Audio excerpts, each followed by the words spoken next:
Thank you very much. And since we're running out of time, my last slide was almost the same as Sally's, so I probably just skipped that one. No, yeah, I wasn't here this morning, so I don't know what's been discussed, but I can imagine that some of the things that I will be saying are not going to be that different from what we've heard before. We are arriving at a moment in which there was quite a bit of consensus about what are the key issues that we need to be looking at. So what I wanted to do in the 10 minutes, I think, or maybe a little bit less, that they gave me for this presentation, and let me see, yeah, is to take you through the journey that I have made over the last 15 years in which I've been working on this area, where there's been two journeys, really. One has been in the development in what we think about when we think about digital inclusion, inequalities, and the other is a shift in focus from kind of global principles, general principles, to really thinking about how we can embed this more in specific contexts and specific needs and environments. So that is what I wanted to talk to you about. So I'll start with that first journey. The journey on the development in our thinking has been reflected in the previous presentations, but I think it's important to understand that journey to understand what it is that we're really doing at the moment and how we've gotten here. So we talked about access. Access, really important. Skills and knowledge, and where we're right now at is outcomes, right? All of this leading to this phenomenon that we're now talking about as literacy. Okay. So literacy is the thing that allows us to get to this point of inclusion in a digital society, or in increasingly digital societies, because I think, and this is my part of the journey, I've been doing work all over the world with governments, with organizations, with commercial and nonprofit organizations, and it is this inclusion thing that we're interested in. People participating in these digital societies, but there's still quite a lot of people who might live in a country that on the outside is quite digital, but who in their everyday lives actually are not in an environment that is extremely digital. And I'll come back to the importance of the environment throughout this presentation. So when we think about literacy as the thing that brings us to be included in these societies, I want to point out a few things here. So one is that it's the use of ICTs in ways that allows individuals to obtain beneficial and avoid negative outcomes across all these domains of everyday life, now and in the future. And I'll unpack this a little bit, because this definition makes clear that access is not enough. It's fundamental, but it's not enough. If we have access, and we define access kind of as potential and actual access. So if we have potential access, but we're not using it, so we're not actually accessing this, these technologies are no use to us, because we won't achieve these outcomes if we don't use it. Fundamental principle, number one. Then, what is the premise of what we are trying to do? We're not just trying to get people online, right?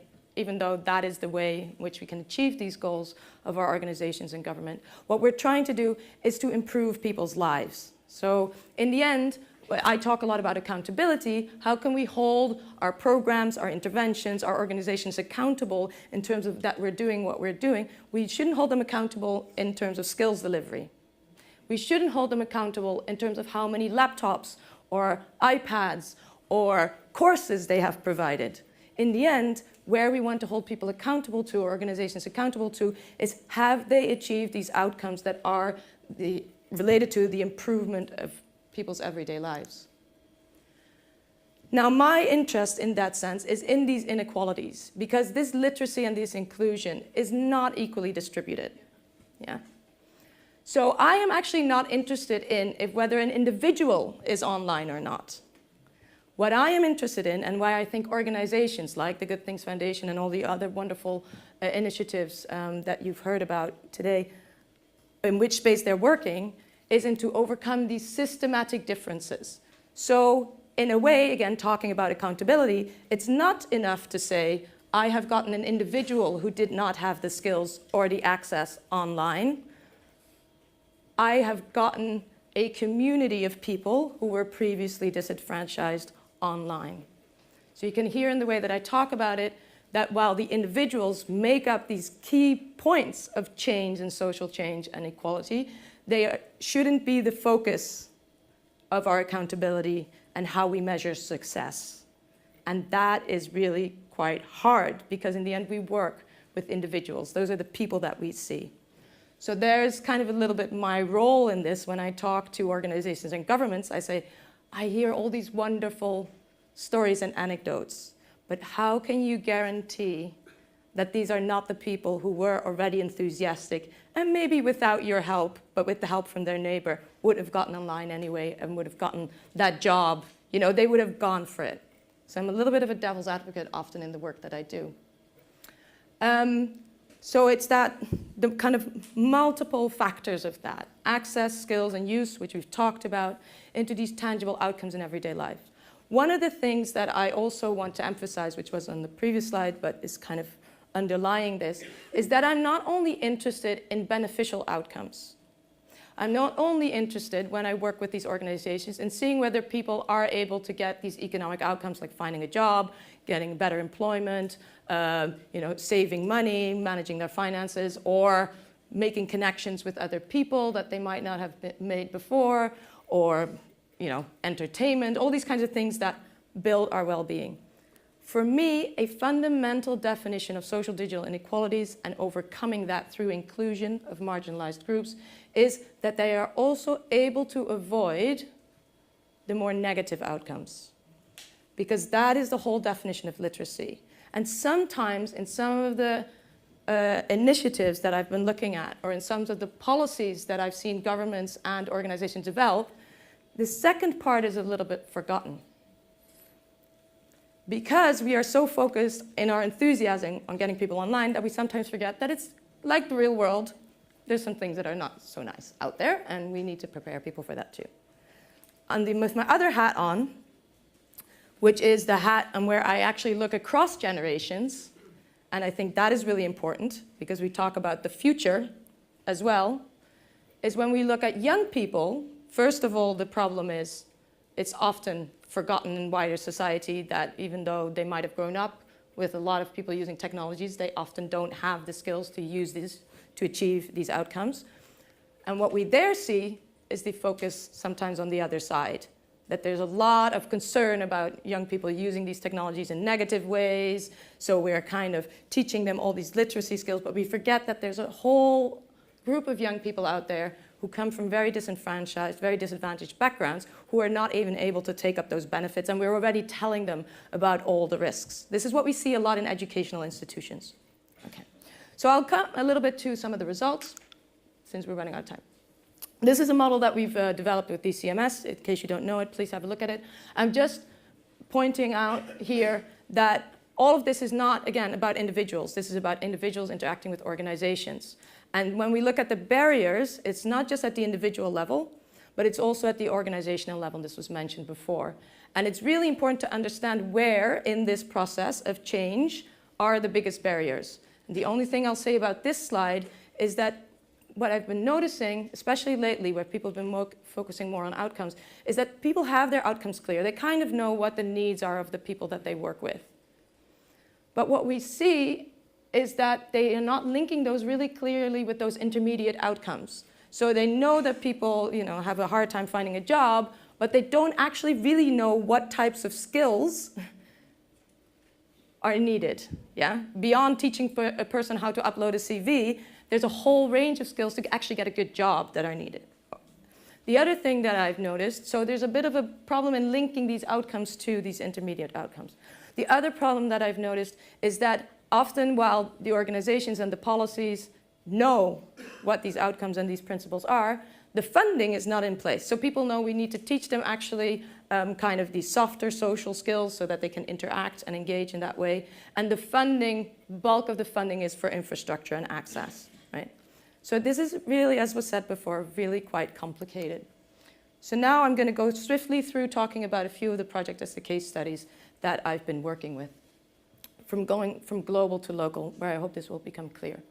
So using these models that I've just talked about, we've looked at a range of different, and I know this is too much information on a slide, so I'll just point out why I put this up, is where we looked at all those aspects of inclusion. We also looked at content provision, because if you provide somebody with the skills to use the technology and you give them good access, and they're using it extensively, but the thing that they need and are looking for their particular situation is not online, you lose them anyway.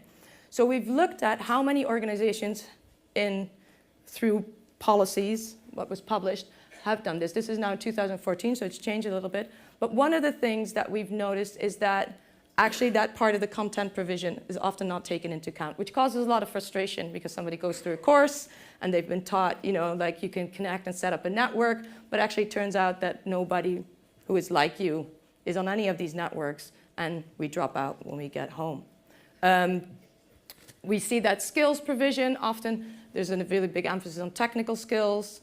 Well, what people really need is these more critical skills and understanding the kind of world that they go in, how to create very simple content, not a document or a form, but how can I actually create something that my friends and my family want to see, or that is going to get the attention of the mayor, so that they then take up my project and listen to what I have to say. We've applied the same model across Latin America. A lot of the work that I've done in Latin America is in Latin America. I've also done work in Asia. And what we can see here is, in terms of the kind of emphasis of these projects, we can still see that infrastructure is extremely dominant. And especially when we start looking at young people, this infrastructure or access part is giving children iPads in schools. Yeah, that is what that means. When we talk about skills here and literacy explicitly, actually, most of that in these Latin American countries is still really, if it's not, like there's some technical stuff, but it's often also focused on young people rather than on the elderly. Rather than on, not the elderly, but the kind of people, society in general. This is a key point.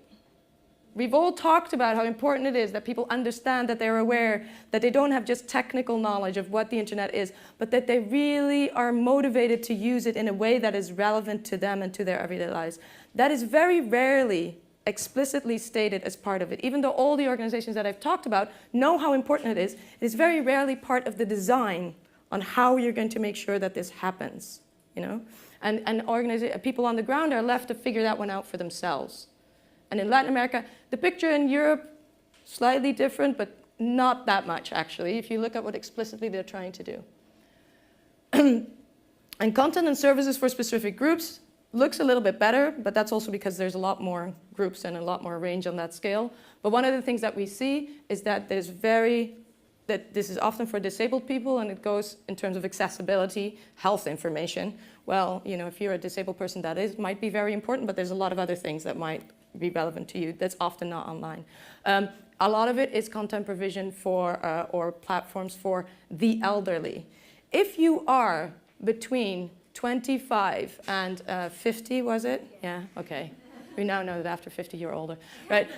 If you are between 25 and 50 and are not included, there is very little out there for you, and specifically in terms of content provision or communities, because you're assumed to kind of be online or go on Facebook or do your thing, right? So this hides a little bit the other stuff.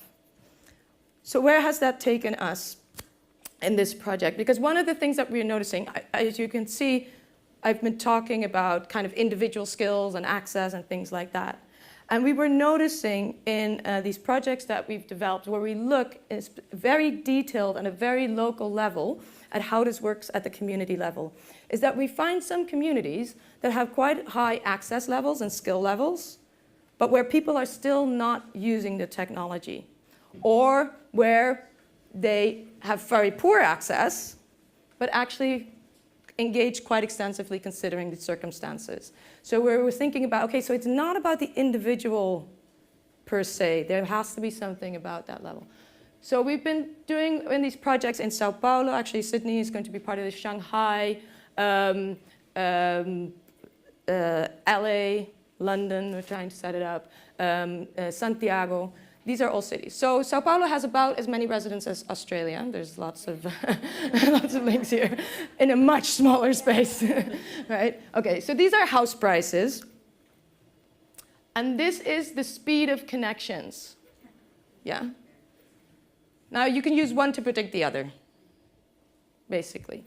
And this is a project that we've been setting up where people measure getting communities involved to actually create awareness about how these things are linked. So these are people measuring speeds and then looking at how that is different from one street up or two streets up and trying to create an awareness from that. So this is about awareness creation rather than just measuring speed. Yeah.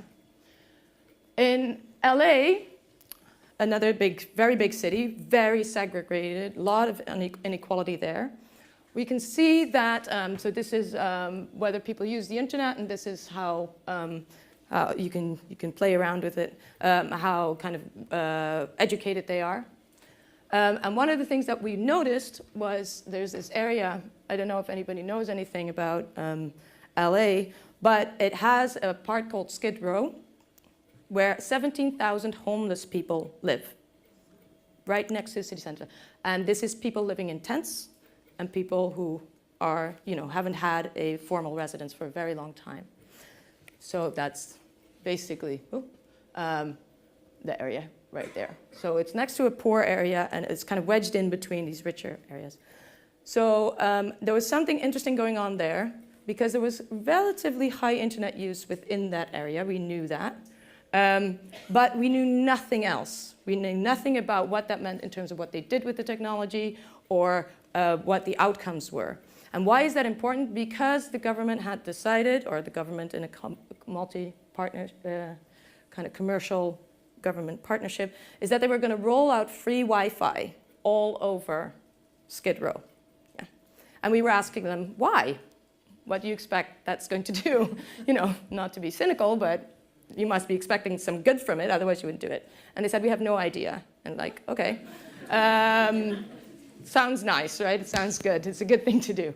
So one of the things that we're doing right now, and this project is ongoing, but we've just finished the work with these community organizations, is where we're actually working with the local community to map out where these people who are using the internet, where they're using it, what obstacles are they encountering? Is it Wi-Fi access that they need, or is it actually other things? Right? We're also looking at what these positive and negative outcomes are that they are already achieving and what can explain this. So one of the things that we are finding is that within that community is 17,000 people.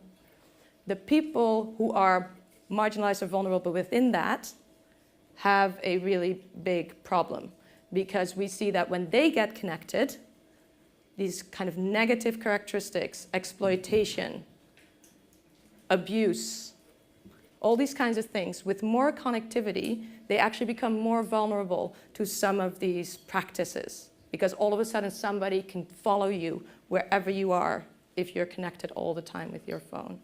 All of a sudden, the fact that you might not have been in that area for a certain period of time might mean that you cannot access benefits anymore, because why were you in a house when you are claiming homeless benefits, right?